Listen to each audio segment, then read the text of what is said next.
আজকে পড়বো হচ্ছে আমরা প্রমাণ দ্রবণ থেকে, মানে আজকে ঘনমাত্রা টপিকটাই আমরা পড়বো। আচ্ছা, তাই প্রথমে আমাকে যেটা জানতে হবে সেটা হচ্ছে এই প্রমাণ দ্রবণটা কাকে বলে। আগে আমাকে এটা জেনে নিতে হবে। এখন যদি আমরা খুব সহজে একটা সংজ্ঞা বলতে চাই, সেটা হচ্ছে যে দ্রবণের ঘনমাত্রা যে দ্রবণের ঘনমাত্রা আমরা আগে থেকে জানি বা পূর্বে থেকে জানা থাকে, তাকেই আমরা প্রমাণ দ্রবণ বলি।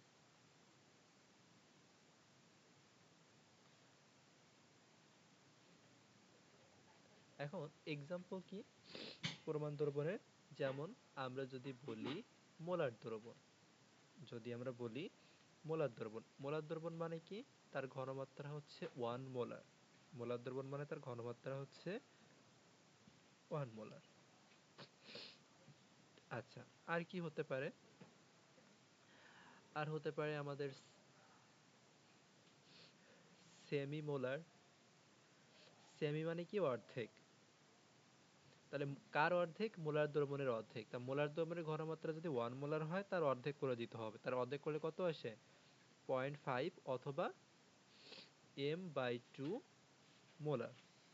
m/2 molar. সেমির পরে কি থাকতে পারে? সেমির পরে তোমার ডেসি আসতে পারে। ডেসি কি? ডেসি হচ্ছে 1/10, মোলার দ্রবণের 1/10। তো 1/10 মানে কি? 1/10 মোলার। ডেসি মানে কি? 1/10 না? তাহলে এটাকে ভাগ করলে কত থাকে? 0.1 মোলার। সেন্টিমোলার থাকতে পারে। সেন্টি মানে কি? 100 ভাগ। তাহলে 1/100 বা m/100 বা 0.01 মোলার। দেখো প্রত্যেকেরই ঘনমাত্রা আমরা আগে থেকেই জানি। তাহলে এই সব কয়টাই কিন্তু আমার প্রমাণ দ্রবণ। এখন এই মোলারের, এখানে আমরা বললাম 1 মোলার। এখান থেকে দেখো কতগুলা ডেফিনেশন। মোলারিটি কাকে বলে? মোলারিটি ডেফিনেশনটা এইখানে দরকার নাই, এই ডেফিনেশনটা একটু দরকার। এইগুলা আমরা যে বললাম মোলার দ্রবণ, ডেসিমোলার দ্রবণ, সেমিমোলার দ্রবণ, এইগুলা একটু দেখতে হবে। দেখো, নির্দিষ্ট তাপমাত্রায় 1 লিটার দ্রবণে 1 মোল দ্রবণ দ্রবীভূত থাকলে তাকে মোলার দ্রবণ বলা হয়। এখন এটা আমরা কি করে বুঝবো? দেখো, এখানে আমরা প্রমাণ দ্রবণের কথা বলছি। প্রমাণ দ্রবণটাকে আমরা আমরা তো ঘনমাত্রায় বের করতেছি। তাই ঘনমাত্রা সমান আমরা কি পাই? H সমান N/V। তো দেখো, নিচে কি আয়তন না? তাহলে এত আয়তনে এত মোল দ্রব্য দ্রবীভূত থাকতে হবে। তাহলে দেখো, মোলার দ্রবণে আমাকে হতে হবে 1 মোলার। 1 মোলার মানে কি? এস এর মান 1 হতে গেলে মোল সংখ্যা 1 হতে হবে, আয়তনও 1 হতে হবে, 1 লিটার হতে হবে। তাহলে 1 লিটার দ্রবণে যত মোল দ্রব্য দ্রবীভূত থাকতেছে সেটাই হচ্ছে আমার মোলার দ্রবণ। না, মোলার দ্রবণের ক্ষেত্রে বলতে হবে 1 লিটার দ্রবণে 1 মোল দ্রব্য দ্রবীভূত থাকলে। আর ডেসি ক্ষেত্রে কি বলতে হবে? ডেসির ক্ষেত্রে বলতে হবে 1 লিটার দ্রবণে 0.1 মোল বা 1/10 মোল দ্রবীভূত থাকতে হবে। আর সেমি মানে কি? অর্ধেক। সেখানে আমার 0.5 মোল দ্রব্য দ্রবীভূত থাকতে হবে। এইগুলা এইগুলা হচ্ছে আমার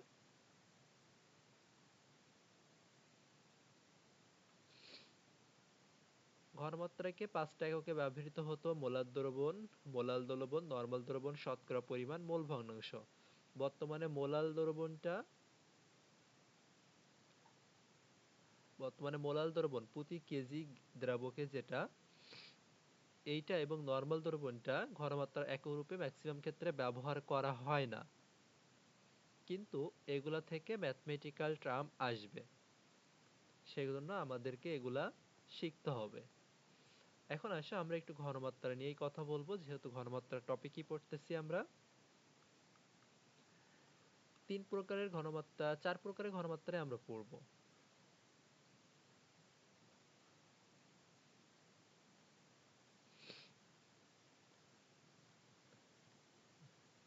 ঘনমাত্রা,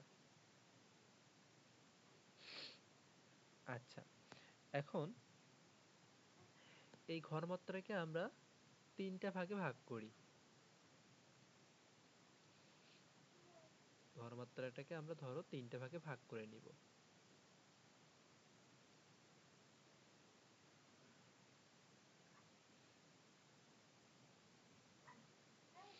কি কি ভাগে ভাগ করব?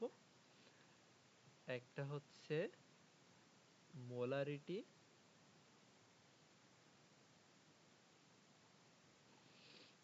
আর একটা হচ্ছে মোলালিটি, আর একটা হচ্ছে নরমালিটি। এই তিনটা আমরা আলোচনা করব। এখন প্রথমে আসো মোলারিটি সম্পর্কে।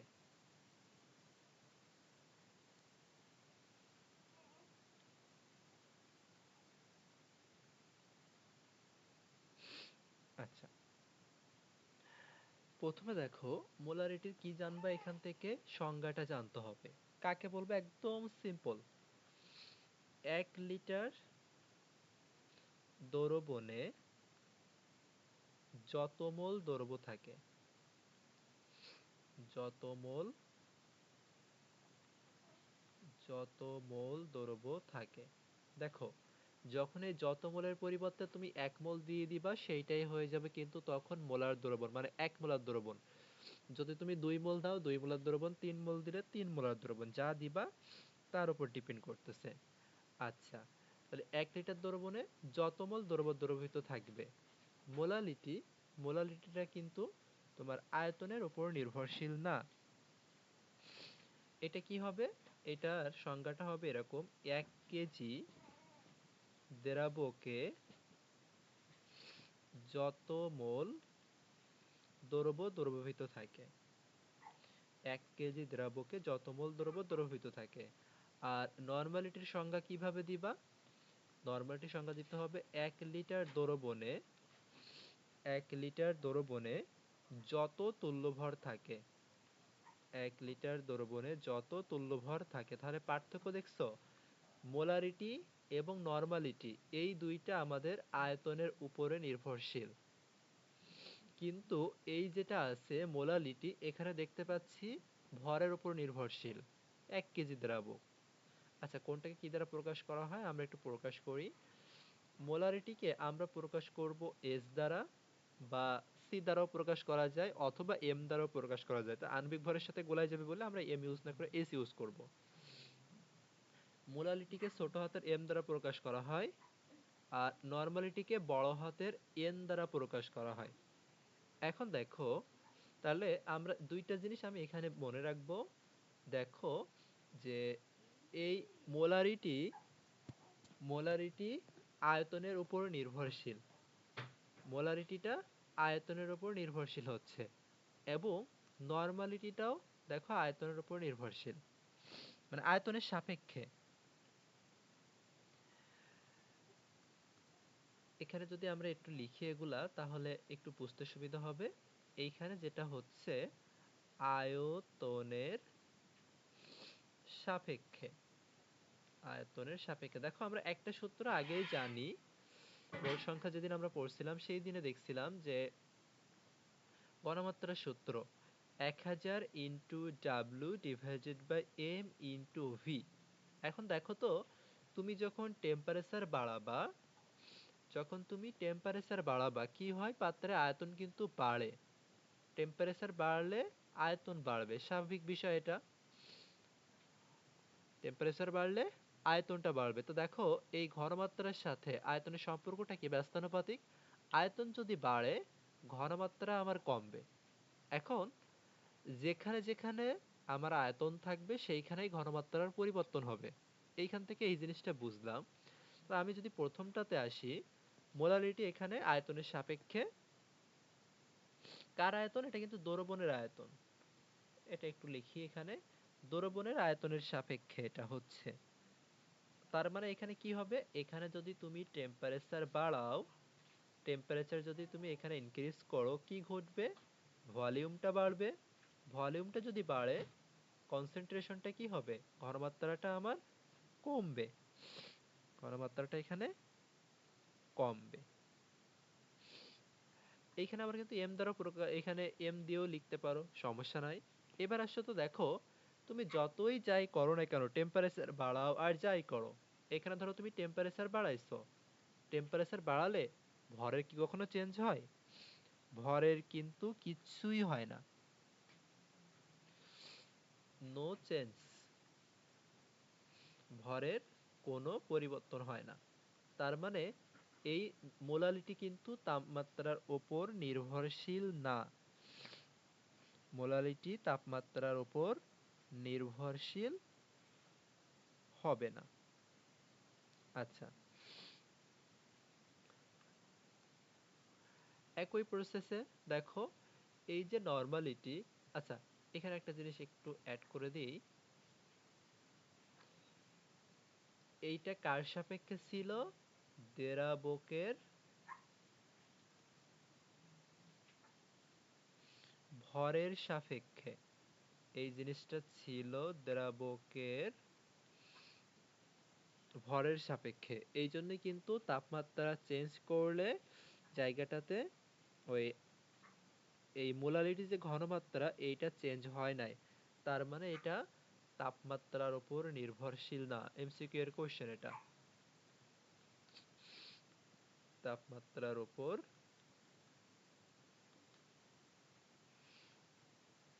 নির্ভরশীল নয়।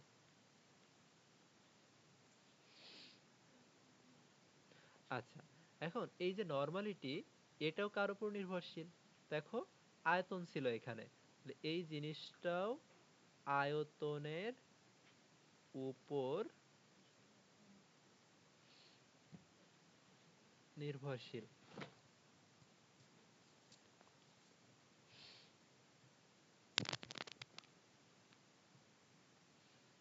তাহলে এখানে যেহেতু আয়তনের উপর নির্ভরশীল,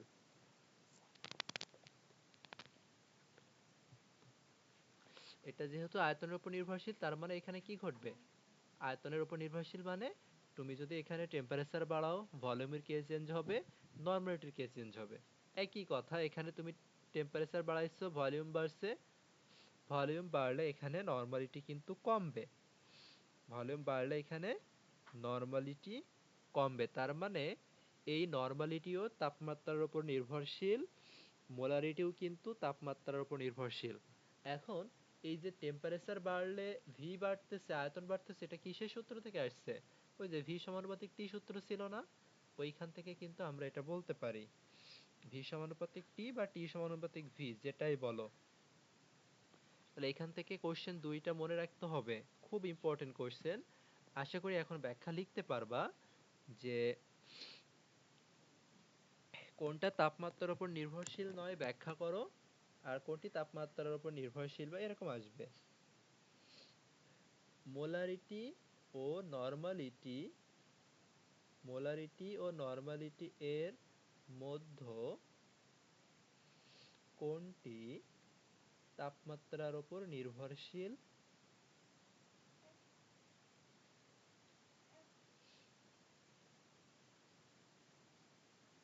না, মোলারিটি নরমালিটি না দিই, মোলারিটি নরমালিটি তো সেম, মোলারিটি আর মোলালিটি দাও। মোলারিটি ও মোলালিটির কোনটি তাপমাত্রার উপর নির্ভরশীল ব্যাখ্যা করো। ওই যে ব্যাখ্যা দিবা তাপমাত্রা বাড়লে আয়তনের কি চেঞ্জ হচ্ছে এগুলা, আর মোলারিটি ও মোলালিটি এর মধ্যে কোনটা ব্যবহার করা শ্রেয়, কোনটা ব্যবহার করা শ্রেয়, এই দুইটা হোমওয়ার্ক থাকবে। তাহলে মোটামুটি আমরা আয়তনের যেগুলা ছিল কনসেপ্ট গুলা, সেগুলা এখান থেকে একটু শিখে নিলাম। আচ্ছা, এখন আরো যদি একটু আসি আমরা ডিটেলসে সূত্রর দিকে, এখানে কোন জায়গায় আমরা কোন সূত্র অ্যাপ্লাই করব, যেটা কোশ্চেন এখানেই থাক। দেখো প্রথমে ছিল আমার এখানে হচ্ছে মোলারিটি, মোলারিটির সূত্র কি? সিম্পল সূত্র, এস সমান 1000 into W divided by M into V, এটা ছিল সিম্পলি সূত্র, এটা ছিল আমাদের সিম্পল সূত্র।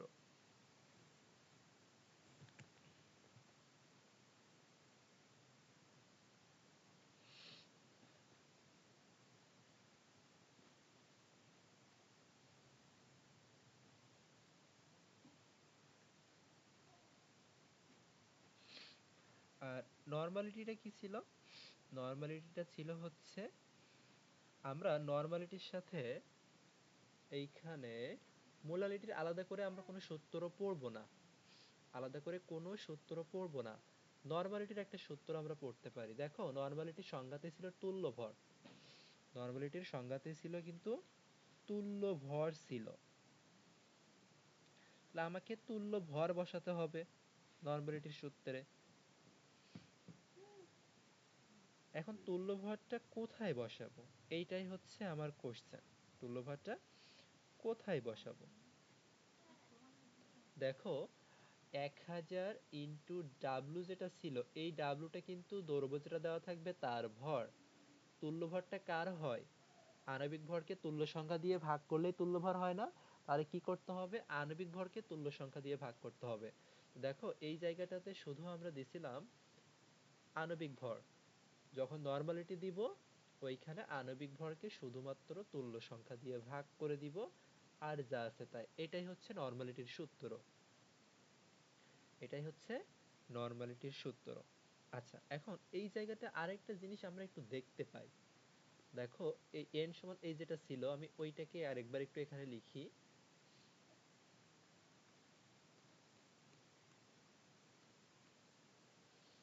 কি পাইলাম আমরা ওইখানে? নরমালিটি n সমান এখানে দেখছি যে 1000 into W divided by M by E into V ছিল। তো এই ইটা কি উপরে আমরা গুণ করে দিতে পারি না? তাহলে এখান থেকে আমরা কি লিখবো? 1000 into W into E divided by M into V. দেখো তো এই পার্টটা, এই পার্টটা কি? এই পার্টটার সমান একটু আগে দেখছি না ঘনমাত্রা? তাহলে তুমি এইখান থেকে কি লিখতে পারো? এইখান থেকে কি লিখতে পারো? এই পুরোটার পরিবর্তে তুমি এস লিখতে পারো, আর এখানে তুমি ই লিখবা যেটা ছিল। তাহলে এই জায়গায় আমরা কি পাইলাম? নরমালিটির সাথে মোলারিটির একটা রিলেশন পাইলাম।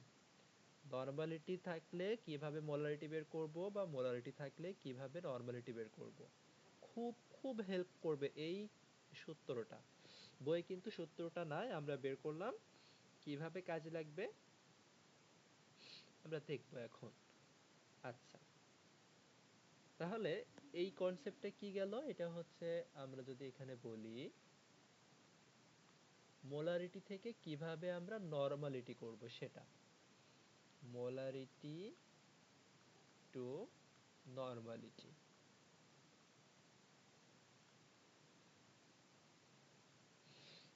ভালো কথা।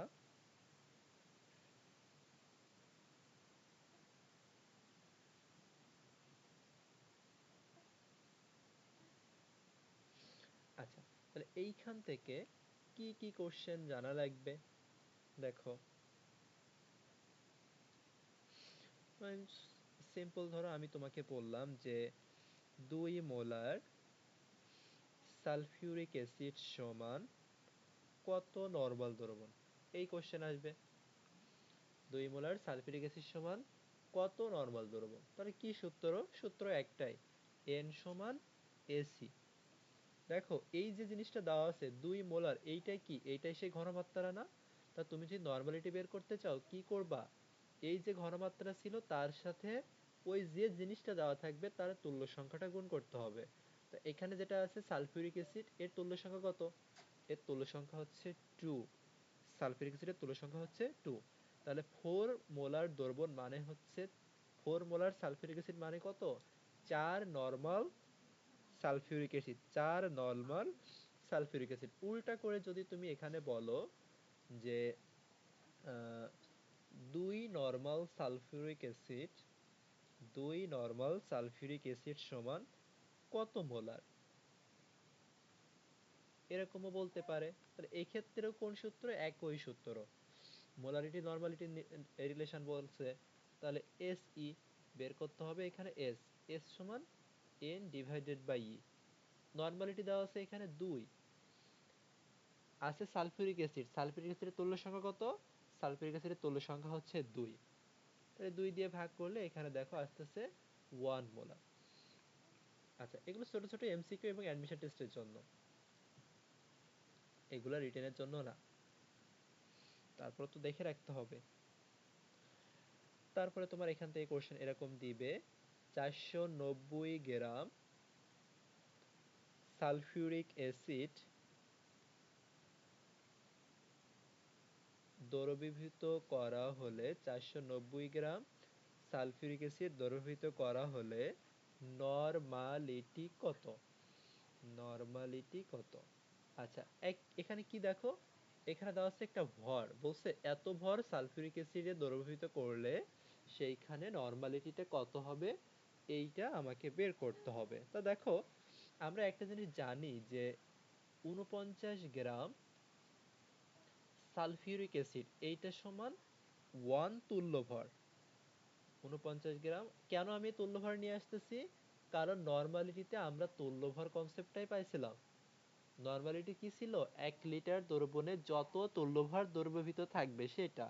এজন্য আমরা এই যে সালফিউরিক অ্যাসিড যেটা ছিল, এইটার আগে আমরা তুল্যভর বের করে নিয়েছি।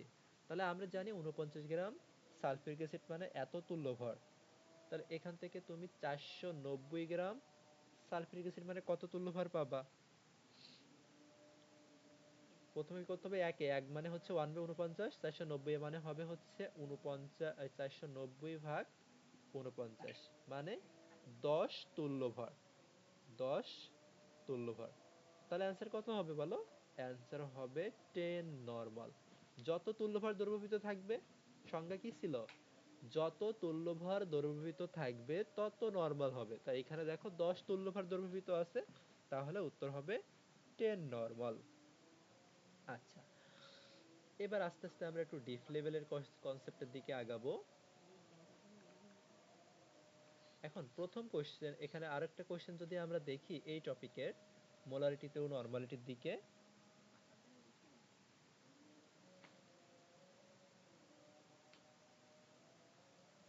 আচ্ছা, আমরা আরেকটা কাজ করি।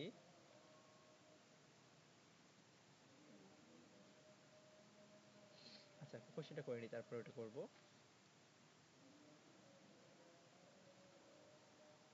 341 গ্রাম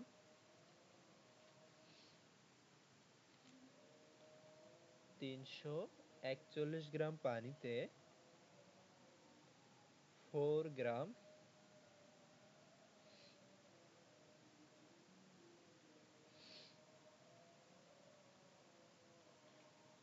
গ্লুকোজ দ্রবীভূত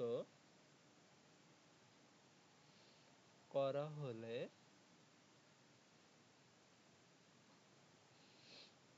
মোলালিটি কত?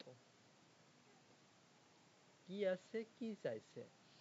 এটা একটা দ্রাবক, এত দ্রব্য। দেখো, গ্লুকোজ তো একটা দ্রব্য, তাহলে দ্রাবক কি পানি না? তাহলে দ্রাবকে দ্রব্য দ্রবীভূত করা হচ্ছে, মোলালিটি তো চাইবে। দ্রাবকে দ্রব্য দ্রবীভূত করা হচ্ছে। তাহলে এই যে পানি যেটা দেওয়া আছে, এটা আমরা বুঝলাম দ্রাবকের ভর। যেটা গ্লুকোজ দেওয়া আছে, এটা আমরা বুঝলাম দ্রবের ভর। বলছে মোলালিটি কত? তো দেখো, 341 গ্রাম দ্রাবকে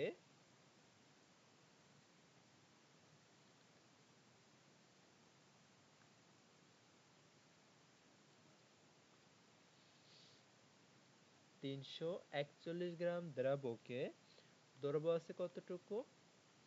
দ্রব্য আছে হচ্ছে 4 গ্রাম। 1 গ্রামে কতটুকু আছে? 1 গ্রামে আছে 4/341 গ্রাম। 4/341 গ্রাম। এখন দেখো, দ্রাবকের এই মোলারিটির সংজ্ঞাতেই বলছিলাম হচ্ছে 1 কেজিতে বা 1000 গ্রামে কতটুকু আছে। তাহলে এখানে আমাকে কি করতে হবে? 1000 গ্রাম দ্রাবকে কতটুকু দ্রব্য আছে? তাহলে 4 × 1000, 4 × 1000। আচ্ছা, একটু ভুল হয়েছে না? আমরা কি পড়ছিলাম? সংজ্ঞাতে পড়ছিলাম এত দ্রব্যকে যত মোল থাকবে। তাহলে এখানে তো আমাকে দ্রব্য ভর বসালে হবে না, এখানে আমাকে বসাইতে হবে কি? এখানে আমাকে বসাইতে হবে মোল সংখ্যা। তাহলে এই 4 গ্রাম গ্লুকোজের মোল সংখ্যা কত? n সমান 70 আমরা জানি, W/m। একটা সাইডে লিখি আমরা, n সমান 70 আমরা জানি, W/m। W বলছে 4, আণবিক ভর কত? গ্লুকোজের আণবিক ভর হচ্ছে 180। সুক্রোজ থাকতে পারে, সেটা বসাবা। তাহলে দ্রব্য আছে কত মোল? দ্রব্য আছে এখানে 4/180 মোল। তুমি এখান থেকে ক্যালকুলেশন করে যেটা আসবে সেটা এখানে বসাইতে পারো। একে আছে কত? 4/180 বাই এখানে 341 ভাগ হয়ে যাবে। 1000-এ আছে কত?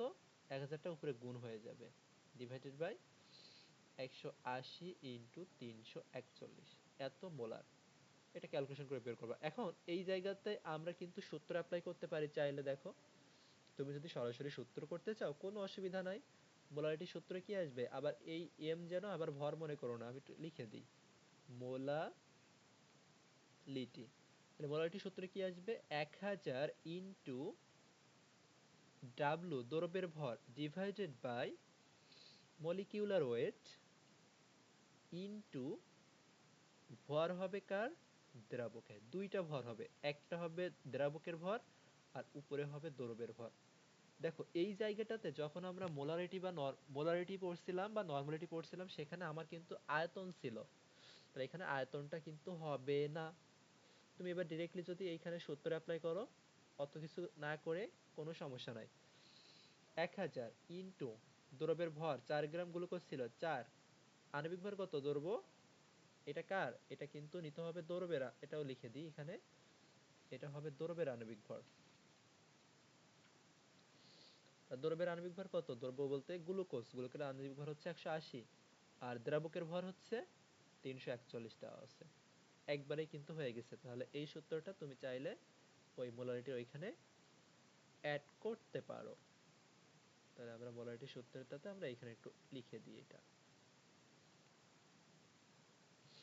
যে মোলালিটি সমান 1000 ইন্টু ডাব্লু কার ভর? দ্রব্যের ভর বাই মলিকিউলার ওয়েট বা আণবিক ভর হবে দ্রব্যের, আর আরেকটা ডাব্লু যেটা, সেটা হবে দ্রাবকের। আচ্ছা, তাহলে এখান থেকে আমরা যেটা শিখছি সেটা হচ্ছে মোলারিটি থেকে কিভাবে নরমালিটি যাব, সেই রিলেটেড কতগুলা ম্যাথ করছি। আমাদের আরেকটা জিনিস কিন্তু বলতে পারে, সেটা হচ্ছে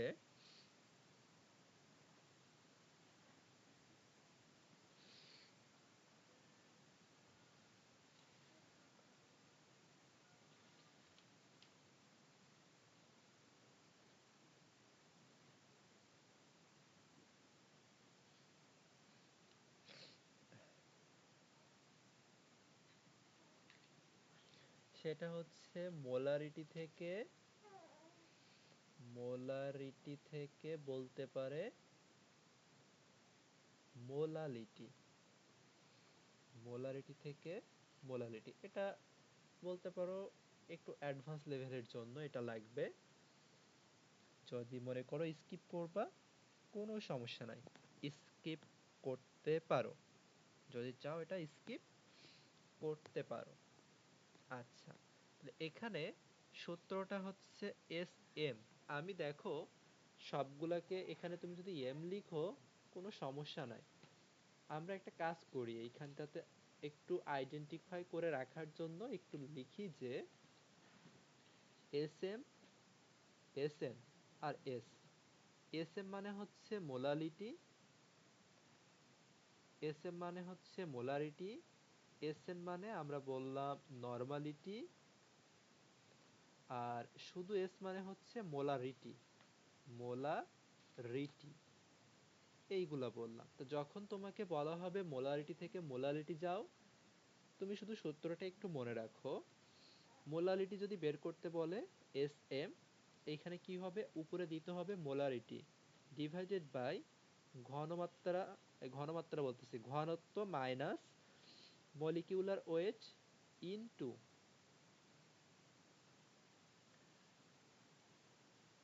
এস এম ইন্টু 10⁻³ এই সূত্রটা অ্যাপ্লাই করতে হবে। এখন এখান থেকে ছোট্ট করে একটা ম্যাথ দেখে ফেলো, একটার বেশি ম্যাথ এখানে দরকার নাই, কারণ যেহেতু এইটা নিয়ে ডিটেলস তোমাদের বইয়ে নাই, এটা অ্যাডমিশন টেস্টের জন্য। আবার সব অ্যাডমিশন টেস্টের জন্য, এটা ইঞ্জিনিয়ারিং অ্যাডমিশন টেস্টের জন্য। আর এইচএসসি তে বলা যায় না, কঠিন করতেও পারে, তখন এই জিনিসটা দিয়ে ম্যাথ আসতে পারে, যদিও এখন আসতে দেখি নাই। তারপরে যশোর বোর্ডের কত কোনো ভরসা নাই। 0.2 মোলার লেড নাইট্রেট এর 0.2 মোলার লেড নাইট্রেটের মোলালিটি কত? একটা জিনিস অবশ্যই মনে রাখবা, যদি ঘনমাত্রা থেকে মোলালিটি বের করতে বলে অবশ্যই হয় আপেক্ষিক গুরুত্ব না হলে দ্রবণের ঘনত্ব দেওয়া থাকবে। তাহলে এইখানে দ্রবণের একটা ঘনত্ব দেওয়া থাকবে, ঘনত্বটা কত ধরে নাও 1.2, এটা ধরলাম 1.2। আর আণবিক ভরটা এখানে ধরো হিসাব করে কত আসবে, হিসাব করে আসে 331। তাহলে সরাসরি সূত্রই বসাই দিবা এখানে। এস এম উপরে ঘনমাত্রা 0.2 ডিভাইডেড বাই ঘনত্ব, রো ছিল, রো হচ্ছে 1.2 মাইনাস এস মানে কত 0.2 ইন্টু আণবিক ভর 331 ইন্টু 10⁻³ পাট করে করবা, একবারে করতে যাবা না, আগে এইগুলা গুণ করবা, গুণ করার পরে 1.2 থেকে বিয়োগ করবা, বিয়োগ করে 0.2 ভাগ ওইটা দিবা, একবারে কখনো করতে যাবা না, ভুল হওয়ার কিন্তু প্রবল সম্ভাবনা থাকবে এখানে। তাহলে এককটা কি আসবে, এককটা কিন্তু এম লিখতে হবে, কারণ বের করতে বলছে মোলালিটি, বের করতে বলছে মোলারিটি, যেটা বের করতে বলবে সেটাই করা লাগবে। এই তাহলে এখানে পরিচয়গুলো কি হয়েছে, পরিচয়গুলো যদি বলি, এস মানে কি, এস মানে কিন্তু মোলালিটি না, এস হচ্ছে মোলারিটি, আর এম হচ্ছে আণবিক ভর, আর এস মানেও মোলারিটি, আর এটা হচ্ছে কনসেন্ট্রেশন, ওই ঘনত্ব, ঘনমাত্রা ঘনত্ব গোলায় যাচ্ছে। তাহলে এই হলো মোলালিটি থেকে মোলালিটি। তাহলে তিনটা জিনিস আমরা পড়ে ফেললাম। এরপরে যেটা আমরা পড়বো সেটা হচ্ছে শতকরা ঘনমাত্রা। এরপর আমাকে পড়তে হবে শতকরা ঘনমাত্রা।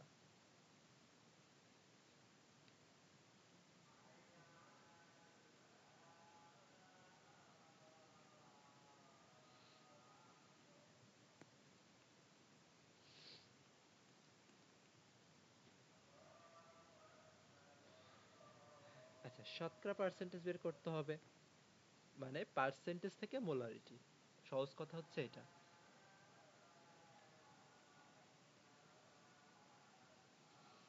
Percentage to molarity, percentage to molarity করতে হবে আমাকে। আচ্ছা, এখন তোমাদের বইয়ে বেশ কতগুলো পার্সেন্টেজ নিয়ে আলোচনা করা হয়েছে, তার মানে পার্সেন্টেজ বলতে সিম্পল, ধরো আমি এখানে বললাম এক্স, এরকম একটা পার্সেন্টেজ কোশ্চেনে দেওয়া থাকে, এইটা মানে সর্বদা মনে রাখবা দরব বাই দরবন, পার্সেন্টেজ মানে কি হবে দরব বাই দরবনটা আমরা মনে রাখি সাধারণত, সর্বদা যে এটা হবে এমনটা কিন্তু না। তিন প্রকারের পার্সেন্টেজ নিয়ে তোমাদের বইয়ে আলোচনা করা হয়েছে, আমরা সবগুলা নিয়ে একটু একটু করে দেখব।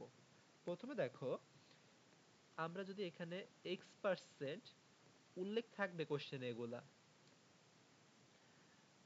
এরকম w/v দেওয়া থাকবে, x% w/v, আগে আমাকে এই জিনিসটা বুঝতে হবে এইটা মানে কি, আগে আমাকে এইটা বুঝতে হবে। তার x% w/v মানে হচ্ছে ভি কি আয়তন, তাহলে আয়তনটাকে আমরা কি দ্বারা প্রকাশ করি, লিটার দ্বারা বা এমএল দ্বারা, তাহলে এইটা হবে 100 ml। এই কথাটার মানে হচ্ছে পার্সেন্টেজ মানে কি, এটাকে তুমি কি লিখবা x/100 লিখবা না, এটা মানে তুমি লিখবা হচ্ছে x/100, তার নিচে কি আয়তন হবে 100, তাহলে 100 ml দ্রবণে, 100 ml দ্রবণে দ্রব্য আছে কি x গ্রাম, ভরের একক কি গ্রাম না, এইটা এরকম এমসিকিউ কিন্তু আসবে যে এইটা মানে কি, এই জিনিসটা লিখতে হবে যে 100 ml দ্রবণে দ্রব্য আছে x গ্রাম। আচ্ছা, আচ্ছা আর কি, তাহলে এইখান থেকে আমাকে কি বের করতে বলছে, এই যে মোলারিটি বের করতে হবে।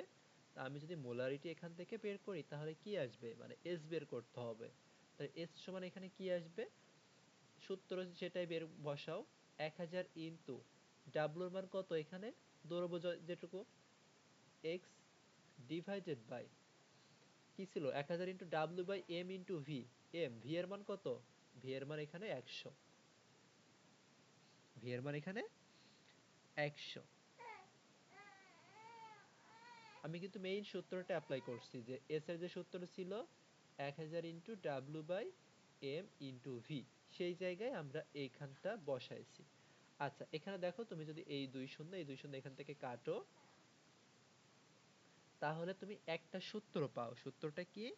সূত্রটা হচ্ছে 10 into X divided by M. 10 into X divided by M. তাহলে এইটাই হচ্ছে এমসিকিউ করার জন্য শর্টকাট সূত্র। মানে যে পার্সেন্টেজ দেওয়া থাকবে সেইটা বসাইতে হবে এক্স এর জায়গায় ইন্টু 10 ডিভাইডেড বাই আণবিক ভর, আর কিচ্ছু না। সিকিউ এর জন্য এই সূত্র করতে হবে। শর্টকাট সিকিউতে অ্যাপ্লাই করতে যেও না। আর যদি সময় না পাও এখন তো তখন কইরো। বলা যায় না সব টিচার সবকিছু অ্যাপ্লাই মানে অ্যাকসেপ্ট করে না, নাম্বার কেটে নিতেও পারে। তো করতে পারো এগুলা। অনেক জায়গায় দেখছি শুনছি এসব শর্টকাট সূত্র রিটেনেও অ্যাপ্লাই করছে। এখন ডাব্লু বাই ভি ছিল, এখন আরেকটা জিনিস তোমার থাকতে পারে ডাব্লু বাই ডাব্লু। এখন এখানে দ্রবণটা ছিল উপরে লিটারে, এমএল এ মিলিলিটারে আয়তনে। এখন নিচে যে দ্রবণটা আছে এই ক্ষেত্রে দ্রবণটা তো আমার আয়তনে নাই, আছে কি ভরে। তাহলে এখানে তুমি কি লিখবা? এটা লিখবা যে 100 গ্রাম দ্রবণে, সব তো 100, এক্স পার্সেন্ট মানে তো এক্স বাই 100। তার নিচে কি হবে? এখানে যেহেতু নিচে ভর ছিল তাহলে আমি ভরটাই নিব 100 গ্রাম দ্রবণে, উপরে লিখছিলাম 100 এমএল দ্রবণে। তাই এখানে আমাকে লিখতে হবে 100 গ্রাম দ্রবণে, 100 গ্রাম দ্রবণে দৈর্ঘ্য আছে কতটুকু? দৈর্ঘ্য আছে x গ্রাম। তাহলে এটাই যদি হয় তাহলে এইখান থেকে আমাকেও একইভাবে s বের করতে হবে। তাহলে s সমান 1000 ইন্টু ডাব্লুর মান কত? ডাব্লুর মান দৈর্ঘ্য যতটুকু x ডিভাইডেড বাই আণবিক ভর। তা আণবিক ভর তো আমরা জানি যে দ্রবণ যেটা দেওয়া থাকবে তার আণবিক ভর, বসাইতে হবে আয়তন। তা আয়তন কোথায় পাবো? এখানে তো দ্রবণ আছে, ভর আছে, আয়তন তো নাই। কাজ হয়েছে এটা। এখন আয়তন কোথা থেকে নিয়ে আসি? দেখো আয়তন নিয়ে আসার জন্য আমরা এর আগেই শিখে রাখছি, খুব সিম্পল হিসেব। কি শিখছি দেখো, ঘনত্ব রো সমান জানতাম আমরা এম বাই ভি। তাহলে এইখান থেকে আমরা ভি সমান কি পাই? এম বাই রো পাই। আবার এম সমান কি পাই? এম সমান আমরা রো ভি পাই। এম সমান আমরা রো ভি পাই। তাহলে দেখো তো আমাদের তো দরকার আয়তন। তো 100 গ্রাম দ্রবণ মানে এইখানে আমরা আয়তন কত পাবো? ভি সমান কি? ভি সমান হচ্ছে এম বাই রো না? তা এম এর মান তো এখানে 100, আর রো এর মান কত? রো এর মান দেওয়া থাকবে 100 বাই রো। তাহলে ভি এর জায়গায় আমাকে বসাইতে হবে 100 ডিভাইডেড বাই রো। আয়তনের পরিবর্তে আমার এখান থেকে আসতেছে কি 100 ডিভাইডেড বাই রো আসতেছে। আলটিমেটলি এখানেও যখন যদি তুমি কাটাকাটি করো দুইটা দুইটা, তাহলে তুমি কি পাবা? এখান থেকে পাবা হচ্ছে 10, রোটা উপরে গুণ হয়ে যাবে, 10 rho X divided by M. তাহলে এটাও শর্টকাট বা মেইন সূত্র হিসেবে তুমি চাইলে অ্যাপ্লাই করতে পারো। এই দুইটা সূত্র গেল। এখন আরেকটা ভাবে পার্সেন্টেজটা দেওয়া থাকবে, এটাও আমরা একটু দেখি। ডাব্লিউ বাই ভি গেছে, ডাব্লিউ বাই ডাব্লিউ গেছে।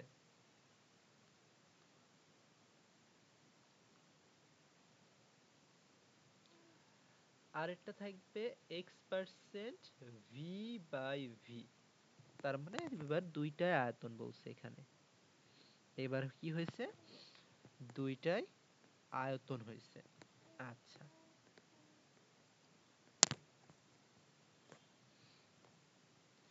এখন এইখানটাতে তাহলে আমরা কি লিখি? এখানে কি লিখতে হবে? লিখতে হবে নিচে আয়তন উপরে আয়তন, কিছুই লিখবো না, যা জানি তাই লিখবো। 100 ml দ্রবণে দ্রবটা এবার আর ভরে থাকবে না, দ্রবটা এবার থাকবে কিসে? দ্রবটা এবার থাকবে আয়তনে। আসো, এস, এস মানে কি? 1000। কথা হচ্ছে এখানে আমি দ্রবণের ভর কই পাবো? ডাব্লু তো নাই, ডাব্লু তো এখানে নাই, বের করতে হবে। তাহলে আমরা দেখো দ্রবণের ক্ষেত্রে সূত্র একটা বের করছিলাম, দ্রবণের ক্ষেত্রে সূত্র একটা বের করছিলাম। এখন দ্রবণের তো আয়তন দেওয়া আছে, এটা নিয়ে তো আমার কোনো ঝামেলা নাই। এখান থেকে মলিকুলার ওয়েট দেওয়া আছে, আয়তন দেওয়া আছে, এবার আমার দরকার কি? দৈর্ঘ্যটা দরকার। দৈর্ঘ্যটা একই জিনিস, এম সমান কি? Rho V. এই ভিটা বেশ বসাইতে হবে, মানে রো ভি এর পরিবর্তে এখানে কত? ভি এর মানটা এখানে এক্স দেওয়া আছে, তাহলে রো এক্স। তাহলে এম এর পরিবর্তে তুমি এখানে রো এক্স ইউজ করবা। এই ভি এর মান কত? এই ভি এর মান 100 না? তাহলে ওই 100টা এখানে বসায় দিতে হবে। তাহলে এখানে কি সূত্র পাবো? একই জিনিস, 10 rho X divided by M. পার্থক্য আছে তো, অবশ্যই পার্থক্য আছে দুইটা সূত্রের, দুইটা সূত্র তো এক হবে না। পার্থক্য কি? ছোট্ট একটা পার্থক্য এখানে শুধু, এই যে এই রোটা কার? এই রোটা হচ্ছে দ্রবণের ঘনত্ব। কোশ্চেনটা ভালো করে পড়বা, দুইটারই ঘনত্ব কিন্তু দেওয়া থাকবে। আর এই রোটা কি? এই রোটা হচ্ছে দ্রবের ঘনত্ব। তাহলে একটা ঘনত্ব হচ্ছে দ্রবণের, আর একটা ঘনত্ব হচ্ছে এই রোটা হচ্ছে দ্রবের ঘনত্ব। আচ্ছা, এখন যদি কোনো এই পিছনের সংকেত না দেওয়া থাকে, এরকম যদি থাকে, শুধুমাত্র এরকম পার্সেন্টেজ দেওয়া থাকলে কি করবা? এটা ডাব্লু বাই ভি ধরে নিবা। কিছু না দেওয়া থাকলে সর্বদা ডাব্লু বাই ভি ধরে নিবা, এটা যেন মনে থাকে। এই কথাগুলা মনে রাখতে হবে। এবার এখান থেকে কেমন কোশ্চেন আসবে আমরা একটু ছোট ছোট করে দেখে ফেলি।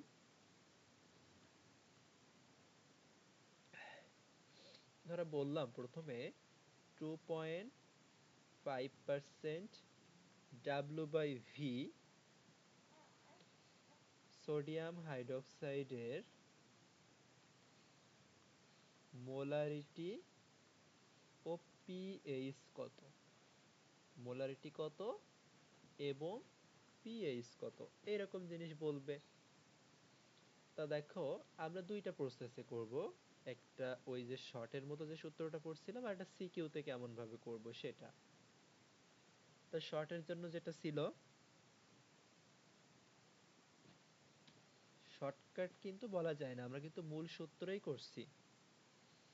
তাহলে এইচ সমান ওখানে ছিল পার্সেন্টেজ, মানে 10 ইনটু যে ভরটা পার্সেন্টেজের আগে যে সংখ্যাটা থাকবে সেটা। তাই এখানে ছিল 2.5, সেটা দিয়ে দাও। ডিভাইডেড বাই কি ছিল? আণবিক ভর। তাহলে সোডিয়াম হাইড্রোক্সাইডের আণবিক ভর কত? এত শর্ট না করি, একটু সূত্রটা আগে একটু লিখি। 10x/m, x এর মান 2.5, আণবিক ভর কত সোডিয়াম হাইড্রোক্সাইডের? 40। তো এখানে কাটলে 4 আসে, 2.5/4, তার মানে আসবে 0.625, 0.625 মোলার। 625 মোলার বের করতে বলছে। পিএইচ, পিএইচ মানে তো আমরা তো এটা যেহেতু সোডিয়াম হাইড্রোক্সাইড, আমি ডিরেক্টলি পিএইচ পাবো না, প্রথমে পিওএইচ বের করতে হবে। তাহলে মাইনাস লগ অফ ওএইচ আয়নের ঘনমাত্রা, যেটা 0.625 দেওয়া আছে, এইখান থেকে তুমি একটা মান পাবা। এইখানে কথা আছে, এখন আমি একবারেই বলে যাই, এইখানে তো সূত্রে কি আসে? ওএইচ আয়ন আসে না? এইখানে মাইনাস লগ অফ এই ওএইচ আয়নের ঘনমাত্রা, মানে মনে রাখবা এইখানে যে ঘনমাত্রাটা থাকবে তার সাথে তার যে তুল্য সংখ্যা, ওই তুল্য সংখ্যাটা গুণ করবা। মানে ওই যে ক্ষার বা অ্যাসিডটা দেওয়া থাকবে তার তুল্য সংখ্যাটা এখানে গুণ করবা। তো দেখো এই জায়গায় যে ওএইচ ছিল সোডিয়াম হাইড্রোক্সাইড, তার ঘনমাত্রা পাইছো 0.625, সোডিয়াম হাইড্রোক্সাইডের তুল্য সংখ্যা হচ্ছে 1, ওই তুল্য সংখ্যাটা গুণ করতে হবে। দিয়ে এখান থেকে তুমি পিএইচ ওএইচ পাবা, আর পিএইচ সমান কি করবা? 14 মাইনাস পিওএইচ। এমসিকিউ এর জন্য, সিকিউ এর জন্য কিভাবে লিখবা? যদি এই সিকিউ পার্টে বা লিখতে চাও, কি করে লিখবা? প্রথমে যেটা কোশ্চেনে দেওয়া থাকবে ওইটা লিখবা 2.5% W/V সোডিয়াম হাইড্রোক্সাইড, এটা লিখে নিলে। এরপরের কাজ, এইটা মানে কি? এইটা মানে হচ্ছে 100 ml, ওই যেটা আমরা সূত্র আকারে ভেঙে ভেঙে লিখছিলাম, 100 ml দ্রবণে দ্রব্য আছে 2.5 গ্রাম। 100 ml দ্রবণে দ্রব্য আছে 2.5 গ্রাম। এখন দ্রব্যটা তো যেহেতু দেওয়া আছে সেজন্য আমরা দ্রব্য না রেখে সোডিয়াম হাইড্রোক্সাইড রাখবো। তাহলে এত দ্রবণে সোডিয়াম হাইড্রোক্সাইড আছে 2.5 গ্রাম। এখন আমরা যে সূত্র জানি এবার সেই সূত্র অ্যাপ্লাই করব, 1000 into W by M into V. তাহলে 1000 এখানে যা আছে তাই, ডাব্লু এর মান বসাবা 2.5, আণবিক ভর বসাবা কত, সোডিয়াম হাইড্রোক্সাইডের আণবিক ভর 40 আর আয়তন দেওয়া আছে 100, একই হিসেবে আসবে। এই 2 শূন্য চলে যাবে, তাই সে 2.5/40 মানে থাকবে 0.625। বাকিগুলো আগের মতোই। এই পিএইচ পিওএইচ হচ্ছে আগের মতো, ওটুকু আর আমি আর করে দেখালাম না। আচ্ছা, তারপরে আরো আমরা একটু প্র্যাকটিস যদি দেখতে চাই, এবার ধরো আমরা একটা ঘনত্ব দিয়ে দিব, ওই যে সেম কোশ্চেনটা ছিল ওই সেম কোশ্চেনটা, 2.5% W/V, না W/V না, W/V তারই তো ঘনত্ব দেওয়ার প্রয়োজন নাই, W/W, এত পার্সেন্ট সোডিয়াম হাইড্রোক্সাইডের মোলারিটি কত এবং পিএইচ কত, যেখানে তোমার ঘনত্ব দেওয়া আছে,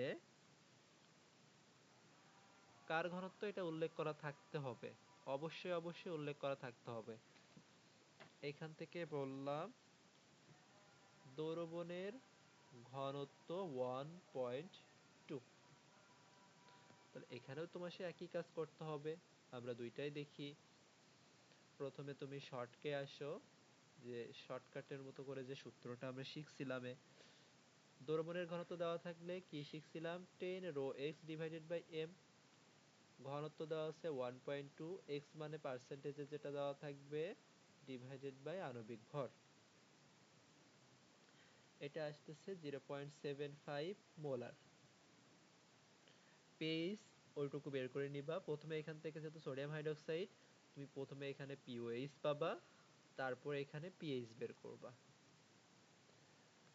সিকিউতে কি করে লিখবা, যদি ওই রকম করে লিখতে চাও কিভাবে লিখবা, এখানে প্রথমে এটা দিয়ে নিবা 2.5% W/W সোডিয়াম হাইড্রোক্সাইড, এটা লিখলে। তার মানে এখান থেকে আমি কি লিখতে পারবো, 100 গ্রাম দ্রবণে সোডিয়াম হাইড্রোক্সাইড আছে 2.5 গ্রাম, এত গ্রাম দ্রবণে সোডিয়াম হাইড্রোক্সাইড আছে এত গ্রাম। এরপরে সরাসরি তুমি কনসেন্ট্রেশনের সূত্রটা অ্যাপ্লাই করে দাও, 1000 ইন্টু ডাব্লু ছিল, ডাব্লু আছে 2.5 বাই মলিকিউলার ওয়েট 40 ইন্টু ছিল আয়তন, তা আয়তন কি করে বের করবা, আয়তন রো সমান ভি সমান ছিল এম বাই রো, তা এম এর মান এখানে 100, রো কত, রো হচ্ছে 1.2, এটা উপরে গুণ হয়ে যাবে। তাহলে এখানেও ক্যালকুলেশন করে 0.75 পাবা। তাহলে এখানে তুমি প্রথমে পাবা পিওএইচ, তারপরে পাবা পিএইচ।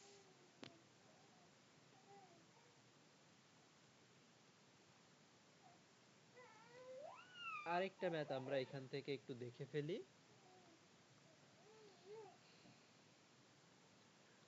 1.2 আপেক্ষিক 1.2 আপেক্ষিক গুরুত্ব বিশিষ্ট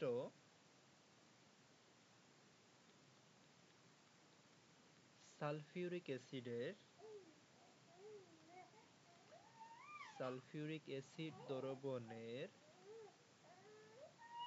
মোলারিটি ও মোলারিটি ও মোলালিটি মোলালিটি হিসেব করো, যেখানে ভর হিসেবে সালফিউরিক অ্যাসিড 27% আছে, যেখানে ভর হিসেবে সালফিউরিক অ্যাসিড 27% আছে। তাহলে ভালো করে কোশ্চেনটা দেখো। 1.2 আপেক্ষিক গুরুত্ব বিশিষ্ট সালফিউরিক অ্যাসিড দ্রবণের মোলারিটি ও মোলালিটি হিসাব করতে বলছে, যেখানে ভর হিসেবে 27% সালফিউরিক অ্যাসিড আছে। ভর হিসেবে 27% বলছে, তার মানে কি আছে এখানে ডাব্লু বাই ডাব্লু, কিন্তু ভর হিসেবে বললে এখানে আমাকে বুঝতে হবে ডাব্লু বাই ডাব্লু। তাহলে এখানেও তুমি সে দুইটা ভাবে অ্যাপ্লাই করবা। এখানে তুমি সিকিউ এ আসবা, সিকিউ এর টেকনিকে আসবা, সিকিউ এর টেকনিকে আসলে এটা কি লিখবা তুমি 27% ডাব্লু বাই ডাব্লু মানে কি হবে 100 গ্রাম দ্রবণে সালফিউরিক অ্যাসিড আছে 27 গ্রাম, এস সমান 1000 into W divided by M into V. 1000, W এর মান 27, আণবিক ভর কত, মলিকিউলার ওয়েট হচ্ছে সালফিউরিক অ্যাসিডের 98, লাগবে হচ্ছে দ্রবণের আয়তন। আর দ্রবণ দেওয়া আছে এখানে 100 গ্রাম। দেখো একটা জিনিস এখানে তোমার কোশ্চেনে দেওয়াই আছে, আপেক্ষিক গুরুত্ব 1.2, আপেক্ষিক গুরুত্ব 1.2।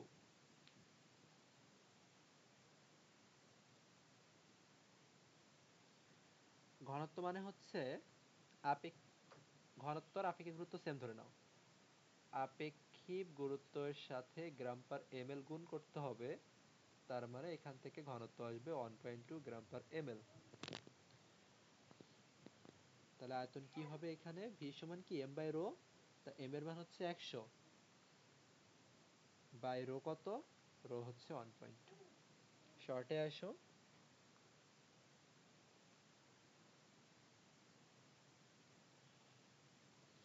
শর্টে আসলে ঘনমাত্রা কি হবে 10 রো এক্স বাই এম ছিল, 10 রো কত, রো হচ্ছে 100 ডিভাইড না, রো তো 100, রো এর মান কত 1.2, আর এক্স এর মান কত 27% মানে 27, আর আণবিক ভর হচ্ছে 98, একবারেই হয়ে যাবে এখানে। আচ্ছা, দুইটা পদ্ধতি তুমি এস এর মান বের করবা, এরপরে তোমার বলছে মোলালিটি বের করতে। মোলালিটি একটা পাশে আমি করতেছি, এস এম সমান সূত্র যেটা ছিল ওইটা অ্যাপ্লাই করতে হবে, এস মাইনাস রো মাইনাস 10⁻⁻3। এইখানে এই যে এসটা পাবা সেই এসটা এখানে বসাবা, রো এর মান তো দেওয়াই আছে, এস এমটা বসাই দিবা, দিলে এখানে তুমি মোলালিটি পেয়ে যাবা। এই হচ্ছে যে আমার মোলালিটি নরমালিটি যে সূত্রগুলো ছিল এইগুলা থেকেই আমরা প্রত্যেকটা টপিক থেকে একটা করে ম্যাথ কিন্তু করছি, প্রত্যেকটা টপিক থেকে একটা করে ম্যাথ করছি। এই যে জিনিসগুলা এই টপিক থেকে কোশ্চেন আসার সম্ভাবনা কিন্তু অনেক বেশি। তাহলে শর্টকাটের জন্য কি অ্যাপ্লাই করবা, সিকিউর জন্য কোন সূত্র অ্যাপ্লাই করবা, সব কিন্তু আমি বলে দিয়েছি। সিকিউর গুলা সব ডান পাশে এইভাবে করবা, একটু ভেঙে চুরে লিখবা, একই কিন্তু একই সময়ই লাগবে, শুধু এই একটা লাইন শুধু একটু লিখতে হবে সূত্রের মতো করে। এই সবসময় চেষ্টা করবা সিকিউর যে নিয়ম আছে এই নিয়মেই করার, একটু চেষ্টা করবা। আচ্ছা, আরেকটা কথা কি বলেছিলাম, যদি পার্সেন্টেজ দেওয়া থাকে সাথে পিছনে কিছু উল্লেখ যদি না থাকে তখন ওই জিনিসটাকে আমরা সর্বদা ডাব্লু বাই ভি ধরে নিব, ডাব্লু বাই ভি ধরে নিব। এখন কাজ হচ্ছে এখান থেকে যত বোর্ড কোশ্চেন আছে সব বোর্ড কোশ্চেন গুলো করে ফেলবা, আমরা পিপিএম পিপিবি পিপিটি রিলেটেড যা কিছু আছে আমরা নেক্সট ক্লাসে পড়বো।